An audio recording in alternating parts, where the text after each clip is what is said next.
Malone is problematic as hell, and here's why. He's the latest example of a long trend. That trend is us white folks insisting that musical styles exist independently of the cultures that invented them and the socio-political circumstances in which they inhabit. Welcome back to Nothing is Neutral. Post Malone says that genre is stupid. After all, if he wants to play a rock song one moment and then a rap song the next, he should be able to, right? He's just multifaceted. He can't be pinned down. He defies genre itself. Yeah, the thing is you can only do that if you're white. Literally no one else can do that without having to deal with repercussions of some kind. Because we live in a white supremacist society, us white folks are able to put on the trappings of other cultures without ever having to deal with the ramifications that we then turn around and place on those same cultures for doing what we stole from them in the first place. That's why it's called appropriation. For example, Post Malone can affect his voice and style to capitalize on SoundCloud rap with his breakout single White Iverson. So if I see it, I like it, but that from the start. Good with you, bruh. As Post Malone, bruh, Young White Iverson was good with you, man. But then tone down that affectation and style once he's achieved mainstream success from it. And this was on an island you could drive around in a couple hours. And like all white folks, Post Malone takes and benefits from the black community and culture while contributing nothing in return to that community. For example, when Charlemagne the God confronted Post Malone, asking him what he was doing to support Black Lives Matter. What are you doing for the Black Lives Matter movement?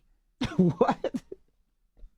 I don't know. Privileged Malone fumbled ineffectually on the air and then doubled down later, saying that he wished he'd said some sassy shit to shut Charlemagne up, and that Charlemagne hates him because he's white, and that he's a victim of reverse racism. Quick side note here for us white folks, it's always important for us to remember that reverse racism isn't a thing. And Charlemagne had a great point. What is Post Malone doing to support the black community? Because he's profiting off of it to the tune of millions of dollars while never ever having to deal with any of the societal repercussions of cribbing rap style in the first place. When black folks rap, it's part of America's racial problem. But when us white folks rap, it's edgy and cool. Best of all, when us white folks are done rapping, we can simply pivot to another style, like a privileged jukebox. You saw Vanilla Ice do it. To the extreme, I rock a mic like a vandal. Light up a stage and wax a chump like a candle. To the extreme, I rock a mic like a vandal. Light up a stage and wax a chump like a candle. You saw Machine Gun Kelly do it. The rap devil come a bare face with a black shovel like my conscience eats me. And you're seeing Post Malone do it right now in real time. I'm the answer, never question.